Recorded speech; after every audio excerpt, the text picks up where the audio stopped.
Hola, muy buenos días, que Dios les bendiga, que tengan un bendecido día.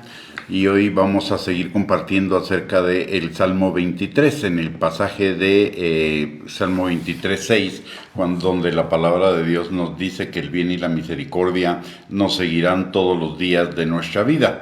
Pero antes de iniciar el estudio de ese tema específico, vamos a recordar el Salmo 23, un salmo que es de consuelo, un salmo profético, un salmo de bendición, un salmo de fortaleza, un salmo que ha sido el sostén de muchos cristianos y muchos creyentes a lo largo de los siglos. La palabra de Dios dice: Jehová es mi pastor, nada me faltará.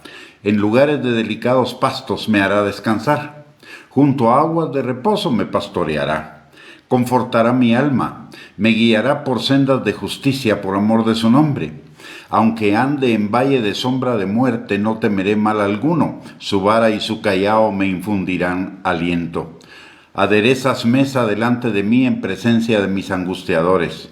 Mi copa unges mi cabeza con aceite, mi copa está rebosando. Ciertamente el bien y la misericordia me seguirán todos los días de mi vida, y en la casa de Jehová moraré por largos días. Hemos estado en los días anteriores, en las perlas matutinas, hemos estado hablando sobre cada uno de esos versículos hermosos y maravillosos del Salmo 23. Y hoy nos toca abordar el que dice: ciertamente el bien y la misericordia me seguirán todos los días de mi vida. ¿Qué significa exactamente este versículo? En primer lugar, el bien es la gracia de Dios que trae a nosotros, sus hijos, todas las bendiciones de Dios, todas las bendiciones que Él tiene para nosotros, para que vivamos una vida plena, una vida bendecida, una vida en victoria. En tanto que la misericordia es la razón por la cual Dios perdona todos nuestros pecados y nos da vida eterna, tanto para vivirla aquí en la tierra como para vivirla en la eternidad. Las dos cosas, como mencioné, implican una vida llena de bendiciones, una vida plena, una vida de victoria, aquí en la tierra y más aún en la eternidad. En cuanto a la misericordia de Dios, dice la palabra en Lamentaciones, capítulo 3, versículo 22 al 23. Dice la palabra que nuevas son sus misericordias cada mañana, y que su fidelidad permanece con nosotros para siempre. ¿Y qué significa que su misericordia es nueva para con nosotros cada mañana? Significa varias cosas. La primera es que la misericordia que Dios tuvo para con nosotros el día de ayer y los días anteriores al ayer, esa misma misericordia es prolongada el día de hoy. Pero también significa que hoy vamos a ver nuevas misericordias que Dios hizo con nosotros en el pasado, que no nos habíamos percatado, que no nos habíamos dado cuenta. Y además de ello, también significa que el día de hoy vamos a experimentar para hoy nuevas misericordias de Dios. Eso quiere decir, nos va a rodear de su misericordia con nuevas misericordias, renovadas misericordias que no habíamos visto antes, y aparte de ello, con misericordias específicas para las situaciones del día de hoy. Por su misericordia, la palabra de Dios dice en Miqueas capítulo 7, versículo 9, que Él sepultará nuestros pecados, nuestras rebeliones y nuestras iniquidades en el fondo del mar.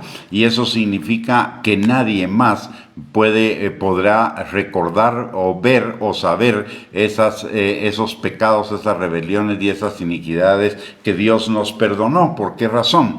Porque el fondo del mar está, lo que hasta ahora llevan descubiertos los científicos es que el fondo del mar está a alrededor de 32 kilómetros de profundidad, y un buceador sabe que ya cuando va descendiendo en el fondo del mar a una distancia de unos 200, 300 pies, ya las cosas se ponen absolutamente oscuras, y en la medida que más se vaya descendiendo se necesitan lámparas muchísimo más fuertes para poder ver algo en esa oscuridad, hasta el punto en que llega un momento en que ni siquiera la oscuridad es tan densa que ni siquiera esas lámparas potentes pueden observar. Por eso los submarinos no bajan hasta el fondo del mar, porque en el fondo del mar todo es una oscuridad absoluta a pesar de las lámparas que puedan llevar. Eso significa que nadie puede bajar al fondo del mar para recordar nuestros pecados, nuestras iniquidades, nuestras rebeliones. Y si nadie las puede, si están enterradas hasta en lo profundo del mar y nadie puede ir ahí a verlas, ¿por qué usted y yo nos recordamos constantemente de esas iniquidades? Eso ya quedó atrás, ya fue perdonado. La palabra de Dios dice que no pongamos nuestra mano en el arado y veamos para atrás, porque no seremos entonces aptos para entrar en el reino de Dios.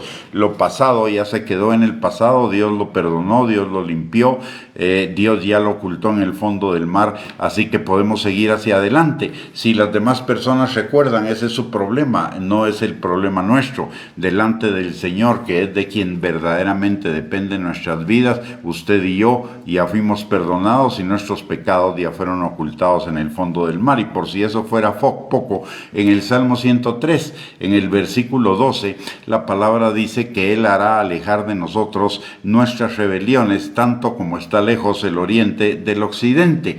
Y eso implica la libertad para la transformación, para la victoria sobre la tentación, sobre el pecado, y eso significa que el Señor nos aleja también nuestros pecados hasta el infinito. ¿Por qué razón? Porque usted y yo, en los puntos cardinales de la tierra el día de hoy, sabemos dónde está el norte y dónde está el sur, polo norte y polo sur.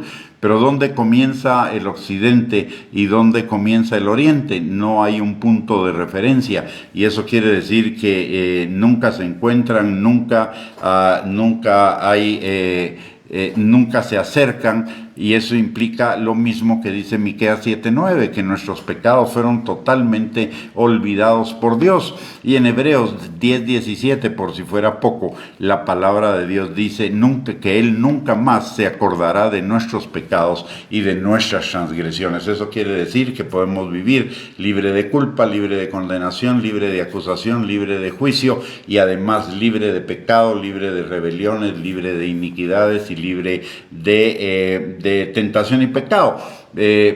Todo depende de que usted y yo realmente nos paremos en esa misericordia de Dios nueva para con nosotros cada mañana, y sigamos siempre hacia adelante, viendo hacia el cumplimiento de esos planes de Dios que Él tiene para cada uno de nosotros, para darnos un futuro y una esperanza, y no seguir viendo lo que el diablo hizo en nuestras vidas en el pasado a través de esos pecados, esas iniquidades y esas rebeliones. Pero hay, por si esto no fuera suficiente, hay todavía mucho más que Dios tiene con nosotros, y dice que el bien también nos seguirá todos los días de nuestra vida. ¿Y qué es el bien?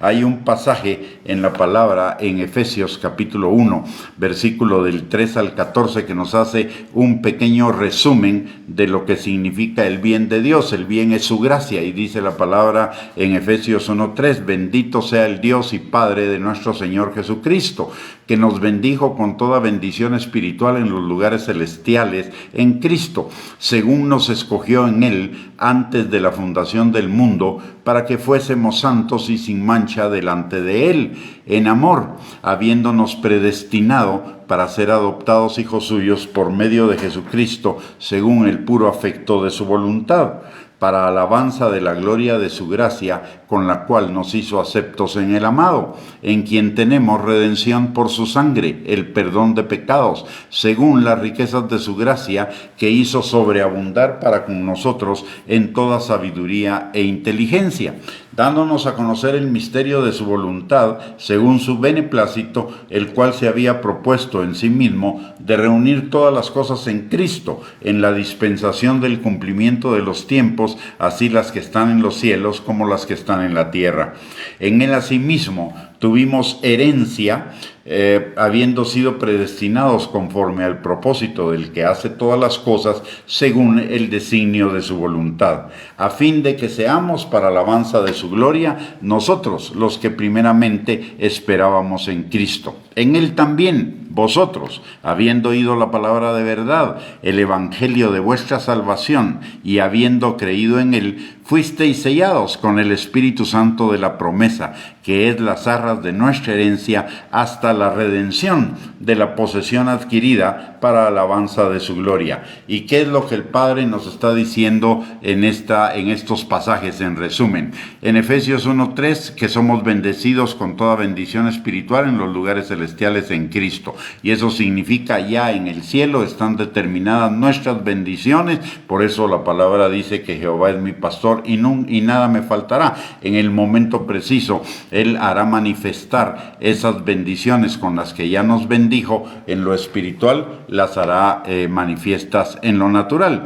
Por el otro lado, la palabra en el versículo 4 dice que fuimos escogidos para ser santos sin mancha delante de Él. Eso significa que el Espíritu Santo está trabajando en cada uno de nosotros para llevarnos al cumplimiento de esa meta que Dios tiene para nosotros. Por eso es el Espíritu Santo, el Espíritu santificador, el que nos transforma en la imagen misma de Cristo, que es la imagen misma de Dios, recuperando la imagen que Dios nos dio cuando creó al hombre en Adán y en Eva. Y luego la palabra de Dios en el versículo 5 dice que Él nos adoptó como sus hijos. Ya no somos, aun cuando servimos al Señor, aun cuando le seguimos como discípulos, somos más que de siervos, somos más que discípulos, somos más que pueblo, somos su familia, somos sus hijos. Jesús es nuestro hermano mayor, nosotros somos hijos de Dios. Aparte, en el versículo 6 dice que fuimos aceptados en Cristo, a pesar de nuestras imperfecciones. El Señor nos ama el día de hoy y nos acepta tal como somos. No nos va a dejar igual, eso también es cierto, porque el Espíritu Santo va a obrar en nosotros, perfeccionando lo que Él ya inició y transformándonos al carácter de Cristo. Pero a pesar de nuestras imperfecciones, de nuestras malas decisiones, de nuestros fracasos, etc., Dios el día de hoy nos acepta tal como somos, aunque Él tiene un plan de transformación que lo va a cumplir también en cada uno de nosotros. Por el otro lado, en el versículo 7 dice que fuimos redimidos de una vez y para siempre. Eso quiere decir, fuimos comprados en el mercado del diablo, fuimos arrancados de las garras del diablo, éramos sus esclavos, estábamos prisioneros en el reino de las tinieblas, pero el Señor paga el precio con su vida, con su sangre, para que usted y yo fuéramos liberados y trasladados del reino de las tinieblas al reino de Cristo. Y aquí hay una cosa importante, el Señor nunca nos va a vender. No hay precio suficiente para que alguien nos pudiera comprar, porque Él pagó el mayor precio que se podía pagar, su propia vida, su perfección, para que usted y yo fuéramos redimidos de toda potestad de las tinieblas, dice la palabra en Colosenses capítulo 2, versículo 13, que el Señor llevó en la cruz del Calvario el acta que nos era contraria, la clavó ahí, despojando a todos los principados y potestades de toda autoridad y poder sobre nosotros, y los exhibió en un desfile público para hacer notoria su victoria y su triunfo, y para hacer notorio que Él nos había comprado la libertad con su muerte y su resurrección. Luego, en el versículo 9 y 10 nos recuerda que somos ministros de la reconciliación. No solo somos hijos, no solo somos siervos, no solo somos discípulos, sino también el Señor nos hace ministros de la reconciliación. La palabra en 2 Corintios capítulo 5 versículos 17 y 18 dice que si estamos en Cristo somos nuevas criaturas. Las cosas viejas pasaron, todas fueron hechas nuevas. Y todo esto proviene de Dios, quien nos reconcilió consigo mismo por Cristo y nos dio el ministerio de la reconciliación. E imagínese usted qué privilegio más hermoso que el Dios Todopoderoso, que no necesita de nadie, que Él lo puede hacer todo, tenga la gracia y la misericordia de hacernos partícipes de la obra que Él está haciendo en el mundo. Eso es un privilegio maravilloso, un privilegio hermoso. Dice la palabra en Primera de Corintios capítulo 3 versículo 9 y en Segunda de Corintios capítulo 6 versículo 1 que somos colaboradores de Dios. Y ni siquiera somos, no nos ve como empleados, nos ve como sus colaboradores, como hijos que estamos colaborando con Él en la obra que Él está haciendo en el mundo. De la misma forma, guardando por supuesto las distancias de el trabajo que Jesús hizo para nuestra salvación y nuestra redención. El Señor nos hace algo equivalente, guardando las distancias, de permitirnos trabajar en su obra, trabajar con Él en lo que Él está haciendo en el mundo. Aparte, en el versículo 11 nos recuerda que somos herederos de Él y coherederos con Cristo Jesús. ¿Y de qué somos herederos? De la nueva tierra, de la eternidad, donde tendremos la herencia que Dios ha determinado para todos sus hijos, incluyendo Cristo. Y en la tradición judía, que deriva de lo que Dios le enseña al pueblo de Israel, la herencia, el hijo mayor recibe una doble porción de la herencia, una doble porción de todo de lo que es del Padre, y eso es lo que va a recibir Jesús. Pero usted y yo también vamos a recibir esa doble porción.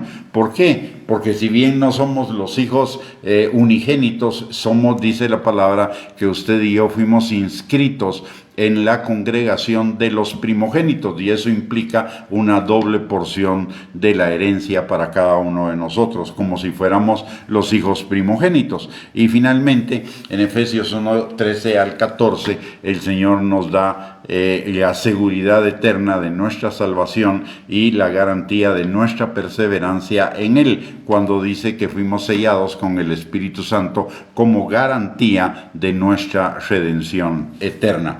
Entonces, como podemos ver, que el bien y la misericordia nos seguirán todos los días de nuestra vida, implica todas estas bendiciones y todas las bendiciones que Dios tiene para cada uno de nosotros en su palabra, que eran las que antes eran para el pueblo de Israel, también ahora nos son dadas a nosotros, y aún mejores promesas, porque estamos bajo un mejor pacto, dice la palabra. Estamos bajo el pacto de hijos, somos hijos del Dios Todopoderoso, somos hijos del Dios bueno, misericordioso, todopoderoso, omnisciente, que Él siempre está ocupado en cada uno de nosotros. Dice la palabra que no nos dejará, no nos desamparará, que nos tiene esculpidos en la palma de sus manos, lo que significa que siempre nos tiene presentes, es nuestro guardador desde ahora y para siempre, no nos dejará, como dice el Salmo 121. De tal manera que lo que usted y yo necesitamos como hijos de Dios es creer lo que Dios nos está diciendo, creer que el bien y la misericordia nos seguirán todos los días de nuestras vidas, atesorarlo en nuestro corazón, guardarlo en nuestro corazón, vivirlo, pararnos en ello en todo tiempo, confesándolo. Recordemos que lo que la palabra de Dios nos enseña. Usted y yo somos todo lo que la Biblia dice que somos. Usted y yo tenemos todo lo que la Biblia dice que tenemos. Y usted y yo podemos todo lo que la Biblia dice que podemos. Y eso es vivir en el bien y la misericordia de Dios todos los días de nuestra vida. Y no solo lo vamos a vivir en esta vida, sino todos los días de nuestra vida, aún después de nuestra muerte, en la eternidad con Él. Muy bien, con esto hemos llegado al final de esta perla de la palabra. Muchísimas gracias por conectarse, que el Señor les bendiga, que esta palabra quede firmemente sellada por el Espíritu Santo en nuestros corazones, para que se haga vida y para que podamos vivir una vida plena, una vida bendecida, una vida en victoria en el Señor, que es su propósito para cada uno de nosotros. No que no hayan problemas, pero usted y yo, por encima de los problemas, usted y yo tenemos la la garantía que es parte del bien y la misericordia del Señor para con nosotros, que nos seguirá todos los días de nuestra vida, de que somos más que vencedores en Él y que ninguna obra de las tinieblas prosperará en contra de nosotros, porque para esto vino el Hijo de Dios, para deshacer las obras del diablo. Muy bien. Bendiciones, que tengan un gran día, un abrazo para todos y nuevamente muchísimas gracias por conectarse, y les recuerdo que más tarde a mediodía y por la tarde tendremos otra perla de la palabra para seguir edificando nuestra fe. Bendiciones y un abrazo.